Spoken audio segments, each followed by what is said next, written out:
pesos ng penalty. So, tingnan natin guys ang ating whiteboard kung ano ba ang mga priority natin. At dahil Sunday, i-refresh natin ang ating memory kung ano ba ang ating mga gagawin ngayong linggong ito.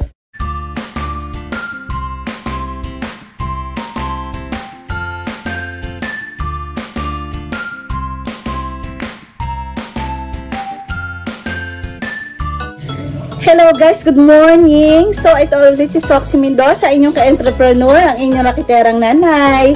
So it's Sunday pero busy ang inyong lola at dahil ng Sunday nga, nandito ang aking apo na si Cody.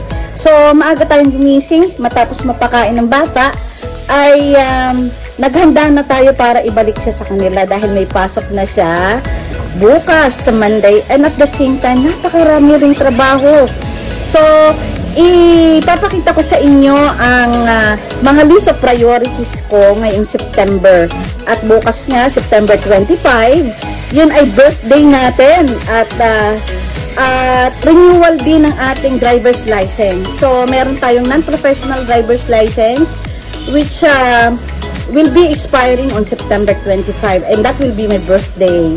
So, binala ko na sana na wag na sana siyang i-renew, kaya lamang ay sabi ng nene ay i-renew ko daw dahil sayang daw naman. At nakita ko rin naman, bale ako ay pag-register na sa online ng LTO at nakapag-register na tayo at handa na tayo para kumuha para sa CDE validation exam. So isa sa requirements yung meron kang certificate ng CDE validation CDE that you have to pass at least 80% score. So out of 25 items, so kailangan ay maka 20 tayo. So nag-review naman tayo, nagkuha din tayo ng e-learning at saka nanood din tayo sa YouTube. Pero parang kulang pa rin ang aking kaalaman tungkol diyan at very hesitant pa rin tayo kung tayo makakapasa guys. Sige, update ko kayo bukas kung makakapasa ba tayo o hindi at makakuha tayo ng lisensya. Kaya lang medyo nalito guys, parang may memo ng September 7 na may extension daw ang mga na-expired simula noong April 2023 ay extended daw ang lisensya na hanggang April 2024. So yung mga expiring ng April 2023 onwards ay parang walang penalty, but I doubt it because ang alam ko kasi kapag na-expired ang lisensya mo, 75 pesos per day. So kung hindi tayo makapag-renew sa Monday, pihado, meron na tayo 75 pesos ng penalty. So tingnan natin guys ang ating whiteboard kung ano ba ang mga priority natin. At dahil Sunday, i-refresh natin ating memory kung ano ba ang ating mga gagawin ngayong linggo ng ating kitchen. So guys, eto, nandito na tayo sa harap ng ref. So ito nung 1, pero binago na ngayon ang sa Ormeco. Ito ngayon ang bill natin guys dito sa Ormeco. So natanggap natin ito nung 22 at ang current bill natin ay 2,410. At last month ay nagbayad tayo ng 112 at 89 pesos. Last month yon dahil nang hindi ko masyadong na-monitor ang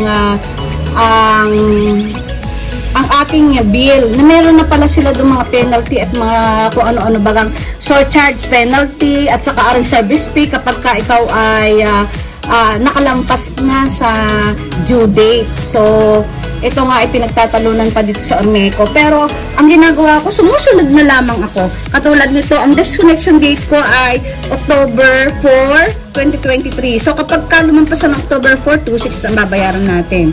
Pero in fairness naman sa Ormeco, naglagay na rin sila ng mga madadaling bayaran.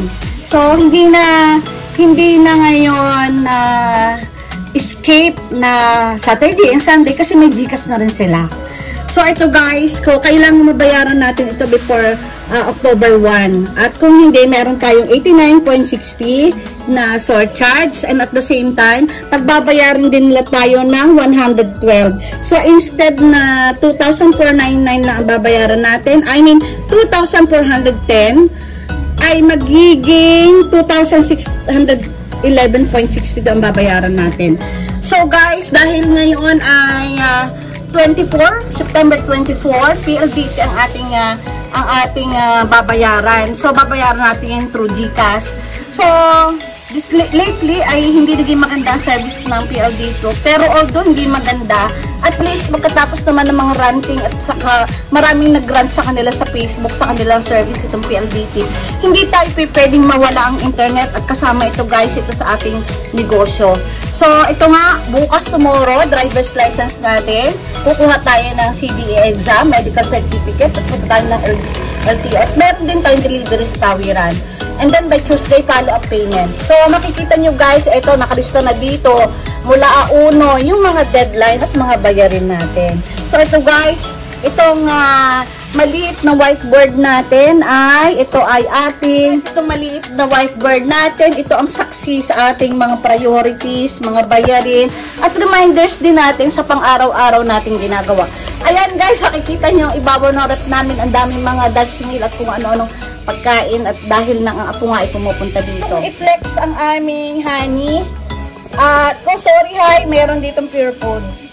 Ito guys, itong honey namin na Apis dorsata, ito ay 100% pure and go Apis dorsata honey. Makikita ito sa kalap, pwede kayong bumili, pwede rin kayong mag-PM sa akin.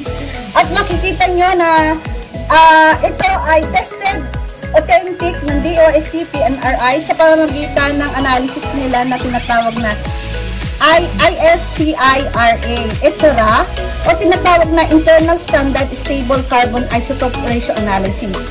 So, wag na kayo magre-rely guys sa mga yung kunyari water test, fire test, amp test, mga ganyan.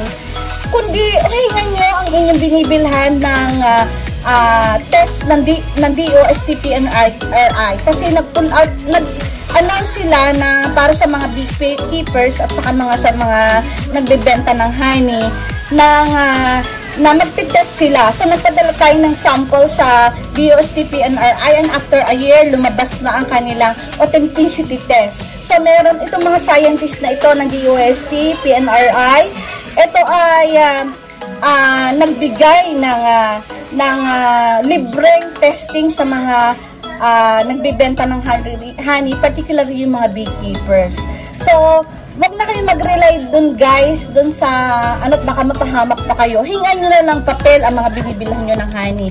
So, itong ating dorsata honey ay tinatakan natin na ito ay tested authentic. Thank you so much. Guys, nakarating na nga tayo galing sa paghahatid sa ating apo at maaga nating iuwi si Cody, ang ating apo, para tayo makapaghanda at makapag-review para sa ating CDE exam, para sa ating renewal ng ating lisensya. So, nung dinala natin siya, iniuwi natin ang ating apo, ay namalengke na rin tayo. At saglit lang guys, at uhon-uhon na ako, kakababa lang natin yung sasakyan. So guys, tingnan natin kung ano mga nabili ko. Binigyan ko na si inay ng isang balot na panggulang lang na gulay. Ang bili ko doon ay 20 pesos. So, tingnan natin ang mga napalengke ko ngayong araw na to. So, bumili na tayo guys ng mga pang ilang araw natin dahil alam ko magiging busy na tayo. Alam niyo naman na hindi na tayo pwedeng kumain sa labas, sa mga Jollibee kasi masyadong salty ang masyadong salty, masyadong oily. So, para mas maging healthy at nutritious ang ating meal for the week, hindi naman for the week, siguro at least kahit 2 days, ay bumili na tayo. So, tingnan natin kung anong mga nabili natin guys. So, nabigyan na natin kay ina yung bulang langin. 20 pesos lang ang bili ko doon. So, tingnan natin yung nabili natin.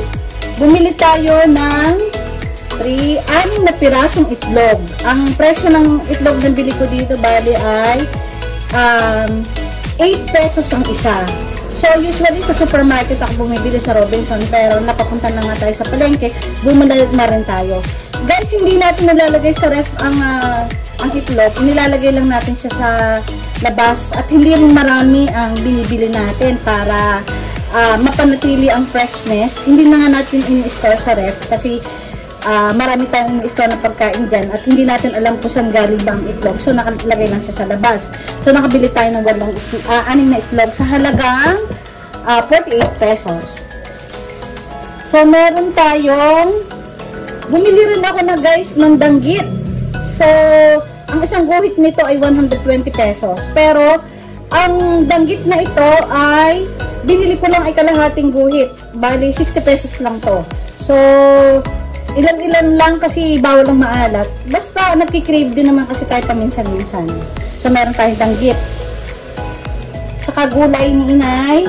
Bumili tayo ng isang ganito na muslo. So, ito ay usually ginigrill ko para less oil. O kaya ipiniprito natin o sinasain natin. Pero isa lang ang binili ko, siguro ay ipiprito lang natin. Mamarinate ko rin siya sa asin, saka sa kalamansi, at saka sa bawang, and at the same time sa black pepper. So, meron tayong binili dito na isang tingin. So, pang isang tao lang ang binili natin guys. So, ipiprito ko na ito maya-maya. Kapartner ng binili natin lutong ulam. So, ang isang tingin na ito, binili ko ito in 90 pesos. Plus naman siya. So, meron tayo ditong lutong gulay. Dumaan tayo dun sa kakilala natin na, kasi nagkikrave tayo ng humbang langka. So, sa halip na tayo magluto, bumili na lang tayo 20 pesos. Iinitin ko para at least sigurado. At masarap din pag mainit ito. So, bumili rin tayo guys ng 2 itlog na pula ng itik. So, wala tayong makita ng yung walang kulay, natural. So, actually, hindi advisable na bumili nitong itlog na may kulay, kaya na maalat. Kaya lamang, ito yung available sa palengke. Ang isa nito ay 15 pesos. So, 30 pesos to. So, dahil nakalimutan natin na magdala ng eco bag, bumili na rin tayo. Ito ay 10 pesos. So, tinatabi natin ito. Dito sa Calapan City, bawal na ang gumamit ng plastic. So, guys, bumili tayo ng buko. 2 buko. Maraming buko sa farm, pero nasa palengke tayo. Bumili tayo ng 2 pirasong buko. At kinuha natin ang sabaw para iinumin natin ito maghapon para at least diuretic din kasi ito ang buko. Maganda rin siya para ma-flush out yung kung ano man may UTI ka or whatsoever. Hindi ko sinabi huwag ka na maggamot, pero base sa experience ko ay maganda ang buko. So, meron tayo dito binili nga Nestle cream. So, bumili tayo nito at saka isang Eden cheese. Kasi, bumili tayo guys ng sago. Ito ay 20 pesos. Iinitin ko ito para mamatay. Kasi sa palengke natin ito binili. Bagong luto ito. Pero iinitin pa rin natin ito. So guys, ito lang may babahagi ko ngayong araw na ito. At sana ay hindi man, ito for entertainment or for information only. So, huwag niyo naman kalimutan na paki-like, paki-subscribe ang ating channel. At kung may mga katanungan kayo ay pwede nating ipakilagay lang sa comment description down below. So, see you guys! Thank you so much sa 1,129 subscribers namin. See you tomorrow, birthday ko, at magre-review tayo ng lisensya. At in a separate vlog ay itinin natin kung paano prepare para tayo makapasa. Medyo kabado tayo na hindi tayo makapasa, kaya kailangan natin mag-review. At kumain ng tamang nutrisyon, matulog ng maaga, magbabalik tayo mamaya, tignan natin kung kaya natin.